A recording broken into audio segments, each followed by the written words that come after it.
မိတူဆွေးမယ်ဟိုင်ဆွေးပြီး check ပူပါပဲစင်းနေစစ်ပြီး check တန်ရှိပြီးမပြီးစစ်ပြီး check လို့ဒီအလုံးပြီးဒီနိုင်ထွင်ပြန်မယ် oh customer ဒီမှာပါထိုင်မရှင်းဂိမ်းနစ်ကလူကိုလွတ်လိုက်တာဟုတ်လားမသိဘူးအော်ဟုတ်မှန်ပါတယ်ထိုင်ပါအဲ့ဆိုဟိုဒီနစ်ကလူကဘယ်ချိန်လွတ်လိုက်တာလဲမသိဘူးအော်နည်းနောက်ကြာနေရပါတယ်ထိုင်ပါဟိုလေးနာမည်လေးတစ်ချက်ပြောပြပါလားရှင်နေရလားဒီနေ့ပြည်ပြည်ဌာနပါရှင်ကျွန်မမိတ်ဆက်ဖို့မေးနေဒီနေ့ကကျွန်မရဲ့ shift တော့မဟုတ်ပါဘူးအလုပ်တူလုပ်တဲ့သူကတော့ခွင့်ယူထားတယ်ကျွန်မဒီနေ့သူအစားဆင်းပေးတာပါရှင်ပြည်ပြည်ဌာနဆိုတော့ဒါပေမဲ့လုပ်ငန်းကြီးအတူတူပဲဆိုတော့ကျွန်မဒီနေ့ customer ကိုဆောင်ရွက်ပေးပါပါရှင်နာမည်လေးချက်တော့ပြောပြပါပြည်ပြည်နဲ့ပြည်ပြည်နဲ့ဆိုတာ customer ရဲ့မျက်နှာပြည်ပြည်ပေးပါပါရှင်ဘာဖြစ်နေတာလဲဆိုတော့ customer နောက်ထပ်တနေရာသွားတော့မှာဆိုတော့အဲ့နေရာနဲ့ကိုက်နေတဲ့ပုံစံဖြစ်အောင်လို့ပြင်ပေးပါပါရှင်နောက်တနေရာ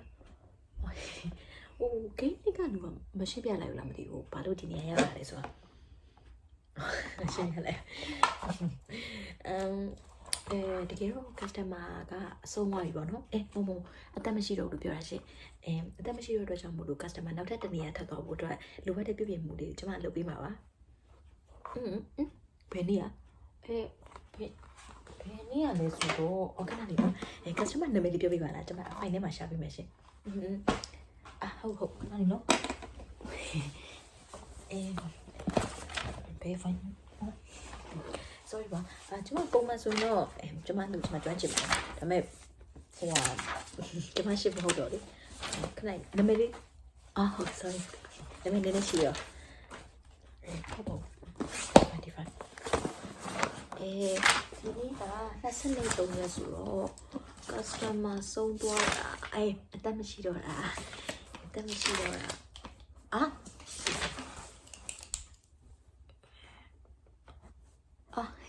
73ရက်နေရပါရှင်ဟုတ်တယ်73ရက်နေရအဲ့လိုပဲအတော်များကျွန်မပြောလိုက်ပြီဆိုတော့လန့်သွားကြတယ်ဒါကျွန်မမပြောခိုင်းမဲ့နဲ့ဂိမ်းနစ်ကလူပြောခိုင်းတာsorry ပါဒါမှမဟုတ်လုဆရာရှီရလေးလောက်ရမှာဆိုတော့လေဒီနေ့တိုင်းတို့ကျွန်မ shift ကပြီးပြီရှင်အဲ့ဒါနာမည်လေးချက်လို့ပြောပြပါလားရှင်ဟုတ်ခုနနာမည်ပဲဟုတ်အသက်ကကြကျွန်တော်ဒီမှာလေ customer တွေအဲ့လိုသူတို့အသက်မရှိတော့ဘူးဆိုတော့တီးပြီးတော့ဝမ်းနေတဲ့ချိန်ငိုးရင်ပေးဖို့ tissue တော့မပေးထားရှင်နေရက်လိပ်စာကျွန်မcoffee ပေါက်ချတော့တုတ်ထားတဲ့ tissue လေးတော့ရှိရဲ့ဆိုပါဝမ်းနေပါပဲ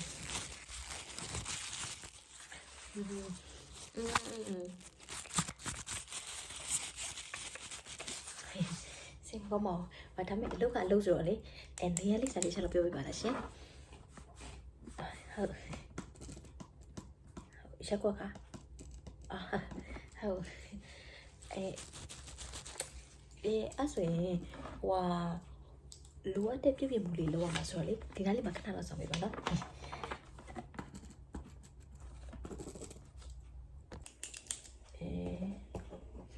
customer လိုအပ်တဲ့ချက်လက်တွေကိုထည့်ပြပါလို့ရှင်အဲ့ဒါပြုပြင်မှုလေးစားလိုက်မယ်နော်ဘယ်လိုရုပ်လဲဆိုတော့ကျွန်မစီမှာတော့ fine တော့ရှိတယ်ဒါပေမဲ့ကျွန်မစီမှာစီကတ်တစ်ခုရှိတယ်customer ကလေသူသွားမယ့်နေရာကိုရောက်မှသာသိရတယ်ရှင်ဘယ်နေရာလဲဆိုတော့ပြောလို့မရလို့ပါဆိုပြီးပါဟုတ်ရမစိုးပါပုံလေးနည်းနည်းလေးတော့ကွဲသွားတယ်ရှင်ဒါပေမဲ့ဘူပါနဲ့ကျွန်မအလှဆုံးပြန်လုပ်ပေးလိုက်နော်ဒါပေမဲ့အခုပုံစံနဲ့ customer သွားမယ့်နေရာနည်းနည်းလေးမျက်နှာပုံစံလေးအသိမတူတော့လေကျွန်မ customer မျက်နှာအချိုးကြလေးတစ်ချက်တော့တိုင်းလို့ရမလားရှင်ဒီကအဲ့ဆိုရင် customer မျက်နှာလေးတိုင်းဆိုစပယ်လေးတစ်ချက်လောက်တက်မယ်နော် okay နားလေးပါကျွန်တော်ဒီမှာတက်ရှင်းဖို့အထီးရှိဆုံးပဲရှင် okay စားပါမယ်ရှင်စပယ်လေးတက်မယ်နော်ကြိုက်မယ်နော်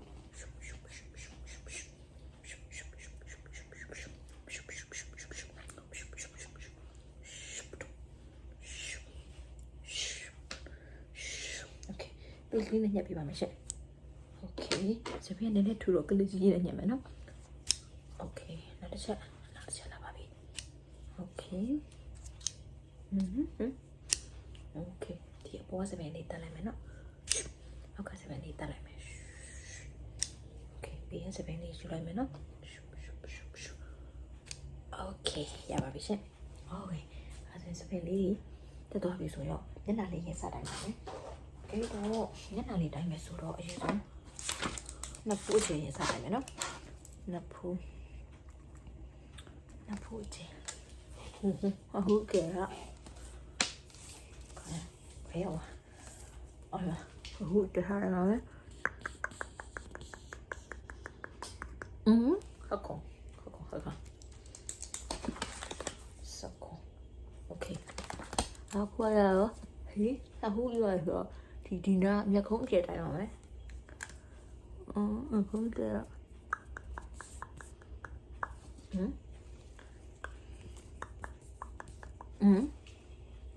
ခုံးကျဲအခုမျက်ခုံးကျဲတိုင်းပါမယ်ဟုတ်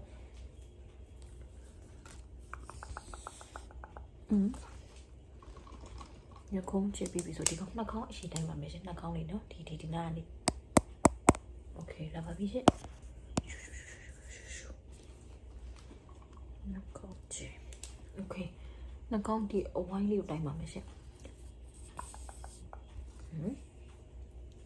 နည်းနည်းကြည့် sorry ကြည့်ရမို့ခဏနော်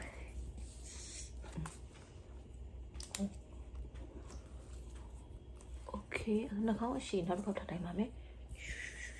โอเคနှာခေါင်းအဝိုင်းလေးတစ်ချောက်ထပ်တိုင်းပါမယ်โอเคရပြီအဲ့ဒါဒီကောက်ကြတော့မျက်နှာကြောလိုက်အောင်တိုင်းပါမယ်ရှင်โอเคခေါင်းလေးချက်လို့မဟုတ်ဘူးပါလားရှင်ကျေးဇူးပါโอเคတိုင်းမယ်နော်โอ้ပြောင်းရင်โอเคမီးတော့တော်လာတယ်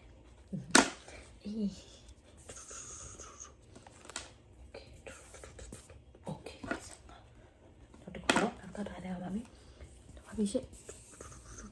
โอเคရပြီဒီတစ်ခေါက်ကျရင်တော့ဘာအခြေလေးတိုင်းပါမယ်ဘာအခြေလေးဆိုကျွန်မဒီလိုလေးရှင်းလို့ပေးရပါလားမီးယူတော့မရဘူးရှင်ရီမcustomer မျက်နှာလေးcustomer နောက်တနေရာသွားမယ့်နေရာလေးဘာစမ်းမပါဘာစမ်းမပါဘူးဆိုအဲ့နေရာကိုဖြုတ်ပြီးတော့တခြားတက်အမှာရှင်အဲ့ဒါကြောင့်မလို့ customer ရဲ့အခြေလေးတစ်ချက်သိမှအဆင်ပြေမှာမလို့ဘာစမ်းမပါဘူးဆိုတော့ဘယ်လိုလုပ်ရလဲအဲ့ဒါကြောင့်ပြောပြလို့တော့မရဘူးရှင်ဒါပေမဲ့ဘာစမ်းမပါတာတော့သိကြတယ်တခြားပြောမိပါလားโอเคနောက်တစ်ခါတော်ရှိပြီလားကျေးဇူးတင်ပါတယ်โอเคအဲ့ဆိုဒီကမေးရိုးလေးတိုင်းပါမယ်မေးစီရောပါတယ်လို့မေးတာပါတယ်မေးစီပါတယ်ဘာသာမပါလားရှင်ဟုတ်နော်โอเคဆက်ပြီโอเคအဲ့ဆိုဒီတစ်ခေါက်ကျရင်ဒီပေါ့နော်နေရွက်ကနေပြီးတော့ဒီအောက်ထိ level အထိအောင်တိုင်းပါမယ်နော်ခေါင်းလေးချက်မပေးပါရှင်okay thank you okay ရပြီနောက်ချက်နော်နောက်ချက်ထပ်တိုင်းပါမယ်โอเคရပါပြီစစ်တယ်ပါရှင်အဲ့ဆိုရင်အခု customer စီကနေရထားတဲ့မျက်နှာချိုးစားတိုင်းမျက်နှာလေးစပြီးပြုပြင်ပေးပါမယ်နော်sorry ကပုံပြလို့မရလို့ပါရှင်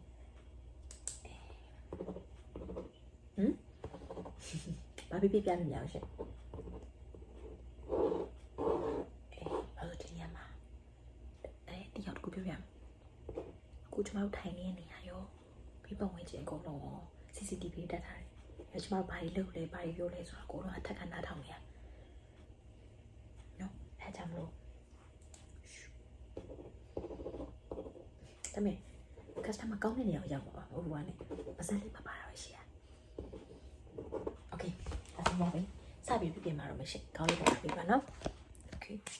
တန်ရှင်းမှုအဓိကဆိုကျွန်မလက်လေးဖြတ်လိုက်ပါအောင်CCTV okay တာပါတော့မရှိအရင်ဆုံးမျက်လုံးလေးကိုကျွန်မဘယ်နဲ့ညာနဲ့တစ်ချက်ပြောင်းမယ်နော်ဘာလို့ပြောင်းရတာလဲဆိုတော့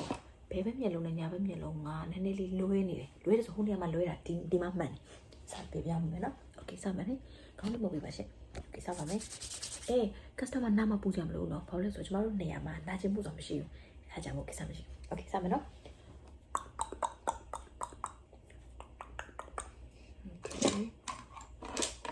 โอเคနားလီနော်โอเคအစားလေးဆွဲတော့မယ်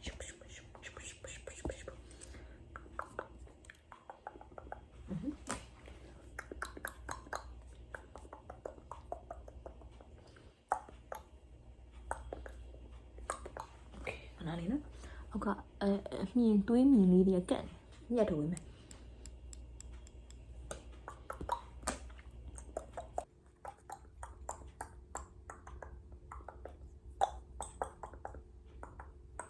โอเค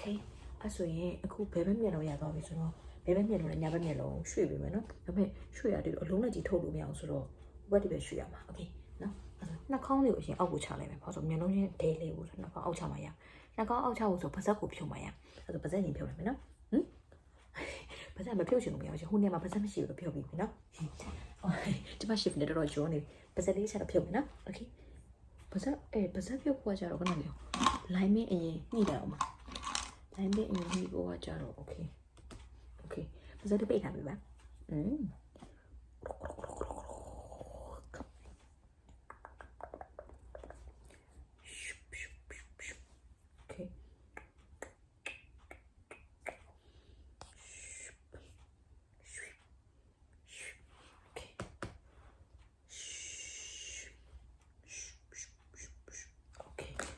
ဆိုပြဿနာလေးကိုထုတ်ပါမယ်โอเคဆိုဒီမှာနည်းနည်းရွှေ့ရမယ်နော်โอเคအဲ့နှာခေါင်းလေးအောက်ကိုနည်းနည်းချပါမယ်နှာခေါင်းလေးနော်โอเคနှာခေါင်းလေးဟာနည်းနည်းလေးမာနေတယ်โอเคနှာခေါင်းလေးနည်းနည်းပျော့သွားကန်ပြပါမယ်နှာခေါင်းလေးအောက်ချပါမယ်ရှင်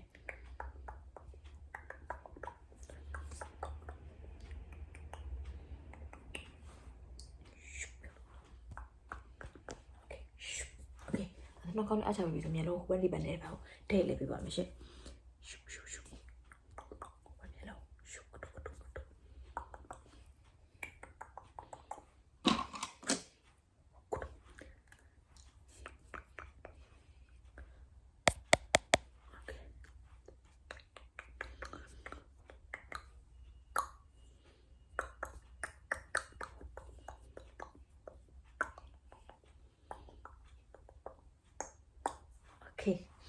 အဲ့ဆိုရင်မျက်လုံးပြင်နေညာလေးကိုထဲလေးပွဲဆိုနှာခေါင်းလေးအပေါ်ပြန်တင်ပေးပါမယ်ရှင့်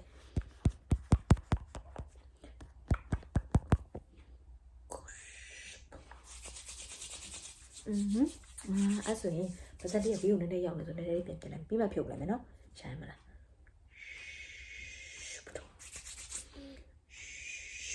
โอเคအဲ့ဆိုမျက်လုံးပြင်နေညာနဲ့တဲလေးပြောရဆိုတော့ခဏလေးနော်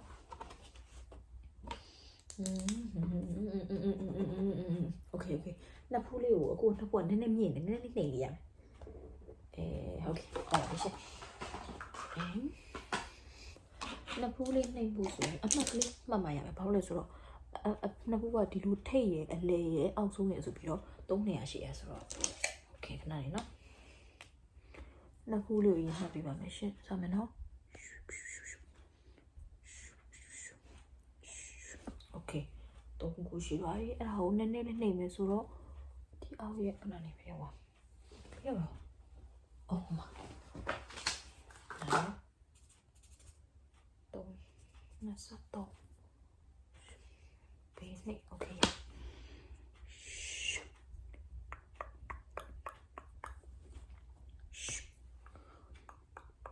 โอเคဘေးကိုနည်းနည်းလေးဖြည့်ပါ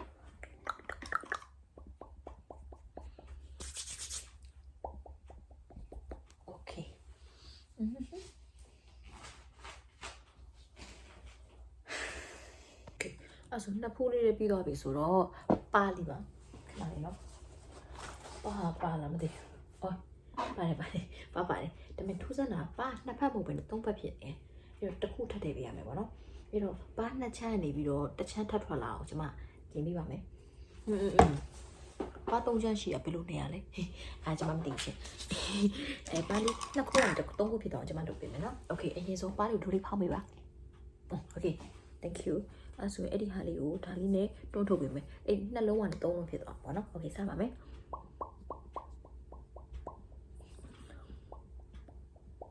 okay okay အဲ့ဒါလေးဒီတိုင်းထပ်ပေါင်းလေးပါ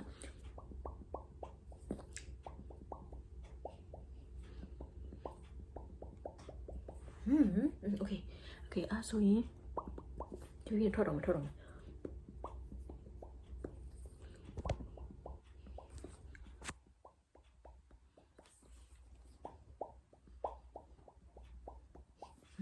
okay ဒီဘက်ပါလေးအစီပြောဒီဘက်ပါလေးလောက်အောင်ထပ်ပေါင်းပေးပါအဲ့လိုလေး okay စမယ်နော်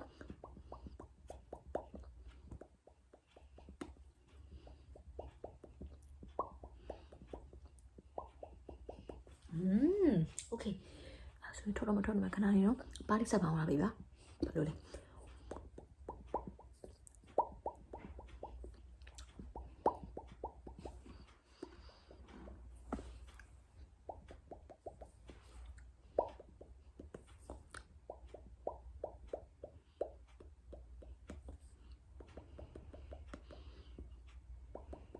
okay တော့ဟုတ်ထားပါပြီရှင်အဲ့ဒီဟာလေးဒီမှာအောက်ကိုချပေးမယ်နော်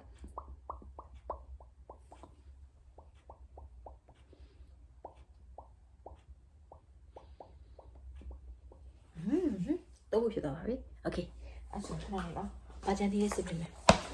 မျက်လုံးကဘယ်နဲ့ညာနေလဲပြီး check ပါ okay နောက်ပို့ပြပြီ okay အဲ့ဆိုရင်နောက်ဆုံးဒီပုံစံလေးကအသေးဖြစ်သွားအောင်လို့ကျွန်မ spray လေးထုတ်ပြလိုက်ပါမယ်ရှင်မျက်လုံးတစ်ချက်လောက်မိတ်ပြပါလားဒီစားမယ်နော် okay မျက်လုံးတစ်ချက်လောက်မိတ်ပြပါ okay မျက်လုံးတစ်ချက်လောက်မိတ်ပြပါ